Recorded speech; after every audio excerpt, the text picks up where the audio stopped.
Welcome to Marketing Monday on a Tuesday. Today's topic, my top 5 ads ever. The 5 ads that had the biggest impact on me as a marketer. Now, these are not the best 5 ads of all time, okay? These are literally just 5 ads that have stuck with me, and I think about them when I'm at work. Number 5, Taco Bell's blackout campaign in 2014. To launch Taco Bell's new mobile ordering app with one thing is, it's got a cheesy voice. These are not designed for consumers to see. They're only for other advertisers to see, and they're cheesy. It's a cheesy video, but it explains the ad, so ignore the voice. We knew we had to go uber big on all Taco Bell's social channels. Or we could shut them all down.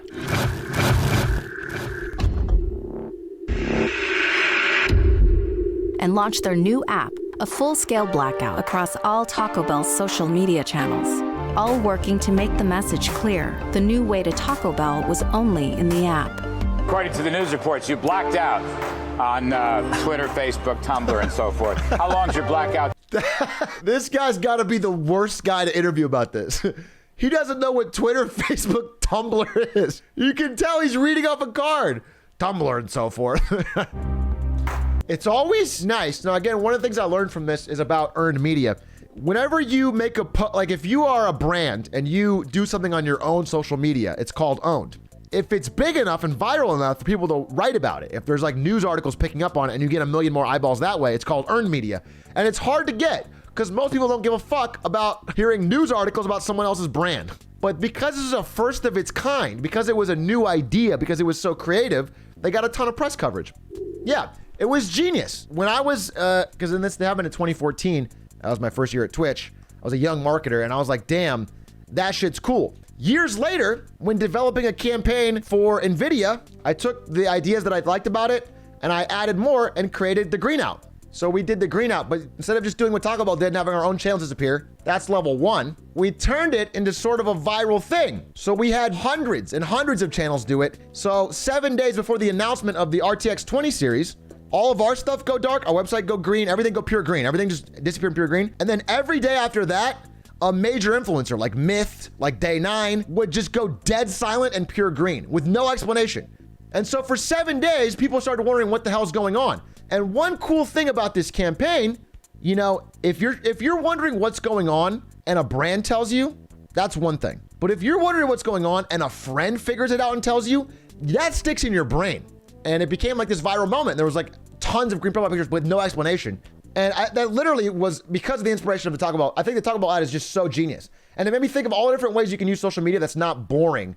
Another thing about this is like, well, I guess they probably had to spend money with Twitter. They spent no money. They literally just turned their channels off. This is what peak male performance looks like. And this, my friends, is what it smells like. Hi there. I'm Brandon Atrioc Blevins, professional gamer and global brand ambassador for Dr. Squatch soap. Now, when they approached me, I said, I'd only consider it on 3 conditions. Number 1, that they use simple, natural ingredient, the kind you could read on the back of the box and actually understand. Number 2, they have a variety of cool scents, like grapefruit IPA, that I would feel cool about wearing. And number 3, that new customers could use code DSCAtrioc on drsquatch.com to get 20% off any order of $20 or more. You know what they told me when I asked for all those things? They said, what a coincidence, that's exactly the talking points in our ad read. So here we are. I'm 3 weeks into using Dr. Squatch. Let me tell you, it cleared up my back, it smells good, and Ari likes it. Oh, wow. Yeah, it's actually really nice. Now, I don't have a very high bar for soap, but that dramatically cleared it. So I'm happy to recommend it. I appreciate their support. Thank you for supporting Marketing Monday, Dr. Squatch. Check them out, drsquatch.com, code DSCAtrioc. Back to the video. So, ad number 4, and this has stuck with me, and that's Red Bull Stratos, where they did this world record free fall. This is Mission Control at this time. Felix is departing his Airstream This trailer. is so badass. To be strapped into the Stratos capsule. T-minus 1 hour, 13 minutes. We're going to go on hold. One thing I want you to notice this, actually, as we watch it, I want you to notice this. So Red Bull spent $65 million on this. You don't see one fucking can of Red Bull in the entire thing. $65 million they spent on it, and they had the confidence not to force in a can of Red Bull at any moment. There was one by the computer. That does not count. That is not product placement logo out. Bro, that is not. No. You're going to see very few cans of Red Bull. You're going to see almost 0 cans of Red Bull in this video. We're at 108,000 feet, so the decision has been made. Baumgartner will jump. I can't imagine. I can't imagine, dude. I think, you know what I think, though? It's probably less scary. I mean, this is wrong, probably, right? It's probably less scary to jump from this height than lower. If you're this far up, it just feels like I can't even see the ground. It's weird. I feel like if I was in here and I was going to jump, I'm like, well, there's going to be a long time to figure this out. That looks so fucking scary. I don't know what I'm talking about. I'm wrong. I'm dead wrong. That looks so scary. Oh my God. Dude, can you believe Red Bull created this whole fake set just to lie about the Earth being round? I can't believe Red Bull's in on the Illuminati. He's falling at 700 miles per hour. Felix in a stable descent.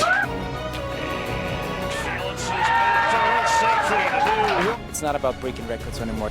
What I'm trying to say is, and again, I guess there was one can early on, but no, there's just a lot of companies that would have had this guy land and take a swig of their drink logo out. And what they do instead with Red Bull finds a way to make the commercial the event.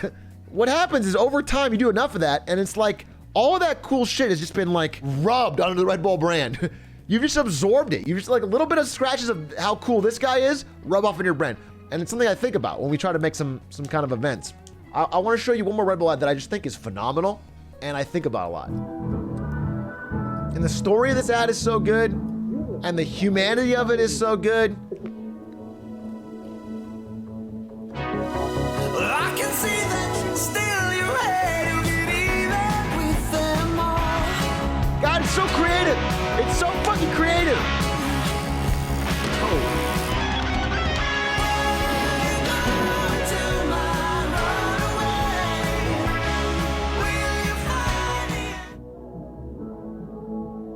Daniel, I'm going to shoot the boots off you if you don't stop mucking about with your bike and come and get your tea. What did she say? I understood none of that. You know it's a Red Bull ad, so they don't have to force it down your throat. They can just make it really, really cool, human, heartfelt, heartwarming. And by being consistent over many years, they get way more value than trying to farm one ad for a little extra brand impression. So just really impressive. Let's go to the next one. Number 3, Geico's Unskippable Ads. A series of ads designed for YouTube pre-rolls. So, what do you Watch. say? I say savings. You can't skip this Geico ad because it's already over. Geico. 15 minutes could save you 15% or more on car insurance. Oh, hold the door. Thank you so much. Okay, I'll just do it myself then.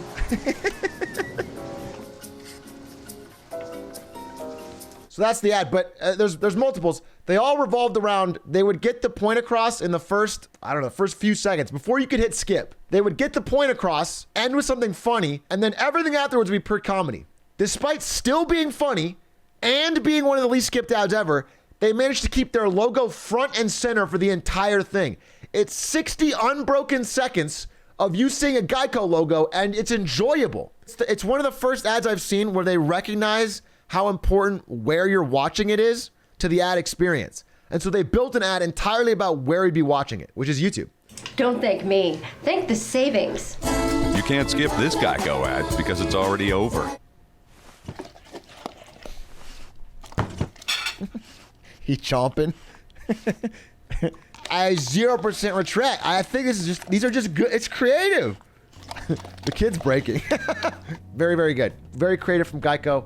Ad number 2. As I mentioned, these are the ads that I was inspired by. And this was one of the first ones. I don't even like the product, but it was one of the first ads that opened my eyes to this whole concept of like, don't talk about blah, blah, blah. Our product is 14% better at, or we have 13% more memory or whatever. It just, the whole idea of like trying to like logically argue your way to a better product in marketing. I don't even think this ad is like that good, but it was the most blatant and I saw it when I was young and it just sort of opened my eyes. So I'm gonna show it to you right now. I'm gonna stop. Hello, I'm a Mac. And I'm a PC. You know, we use a lot of the same kinds of programs. Yeah, like Microsoft Office. But we retain a lot of what makes us us. You should see what this guy can do with a spreadsheet. It's insane. Oh, shucks. Yeah, and he knows that I'm better at life stuff, like music, pictures, movies, stuff like that. Whoa, what exactly do you mean by better? By better, I mean making a website or photo book is easy for me, and for you, it's not.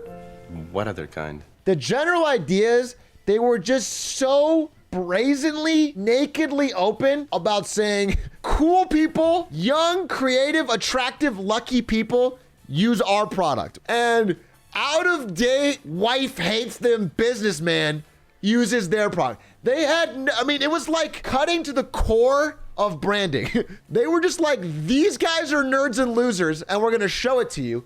And these guys are cool and young and hip and funny and witty. And they didn't have to go too much in detail on why the Mac was better. They didn't talk about speed or price or powerful at knowing human psychology. And it worked. I think we all know that it worked. I mean, Apple, especially in the years since these ads aired, and this is not the only reason, of course, but has built one of the strongest brands in global history. And I mean, literally, there's 38 minutes of this. They just found every different way to say PC users are losers. And I think about them. I think about how, like, you don't have to be too subtle. That's the lesson I took from this as a marketer, is that you don't have to be, because Apple's like the best brand like in the world. And they did this ad for years. And it's like, oh, I don't need to be too clever. I just sort of need to let people know what our values are and be actually kind of blatant with it, because most people are kind of dumb. The one more thing I learned from Apple is the power of product as a marketing feature. And it was entirely from this: green bubbles and blue bubbles, which seems like fucking nothing, but it's like probably made them billions of dollars.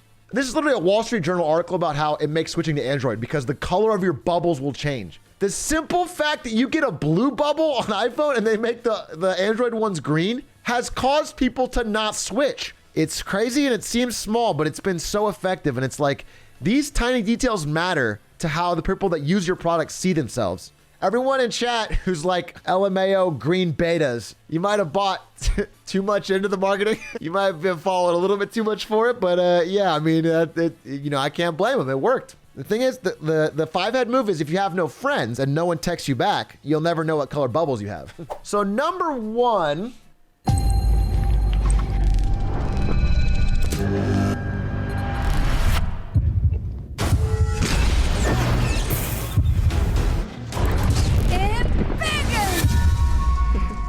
Chat, you are not going to believe this. Chat, you are not going to believe this. Wow, what an amazing ad. That's gotta be, I'm joking. God, you guys are so dumb sometimes. Number one is Nike. When I pitched, again, there's a lot of people that worked on this thing, but the pitch for the original idea for Frames Win Games for NVIDIA, it was literally me trying to think of what is a gaming version of Just Do It. I'm so obsessed with how Nike approaches marketing. But I'm gonna show you two that to me are like all-timers that I think of all time. Greatness. It's just something we made up. Greatness is not some rare DNA strand. It's not some precious thing. Greatness is no more unique to us than breathing. We're all capable of it. Just 1 minute long unbroken shot of a guy starting his jogging regime. It's such a powerful image. It's such a break from what they normally do with the best, fittest, strongest athletes in the world. They don't zoom in on the shoes. They don't talk about how, and the Air Max soles makes it easier to begin your jogging journey. They just associate their brand with the beginning of a self-improvement physical journey, which is dope as hell. It's simple, it's beautiful, it's clean, and it's a great ad. I think about it. I go back to it all the time. I'm gonna show you one more that I found to be super impressive, only because I've heard the marketers that create it talk about the thought process. This is when Nike was getting into skateboarding, and they didn't know anything about skateboarding. They weren't seen as an authentic skate brand, and they realized that like if they came off as like the big corporation that didn't know about skateboarding, it wasn't going to sell with authentic, actual people that skate. So they really did their research. The marketers talk about this. They really did their research on like what were actual problems that skaters faced, what they thought about, what they thought was funny. And they came up with this series of ads about the world if other sports were treated like skaters. I think it was just like a good lesson for me as a marketer on how important it is to like do your research to really understand who you're talking to. So anyway, let's watch them. All I want to do, all we want to do is just run, man. Just run. You crazy people! I don't get it. We're regular guys. As soon as we do this, we're criminals. You have to do that here? We get a lot of stares, we get a lot of smirks. People are unpleasant and rude. Get on the road, man! And they all go through the same thing. Running's not a crime. You know, they're funny and they're creative and they're authentic. And if you're a skater, you don't see that ad and be like, wow, they don't get me. You don't. You feel like you're understood for a bit. So, and that's why they're my number one. They're who I look to the most. Anyway, that's it. That's my top 5 ads of all time. Hope you enjoyed.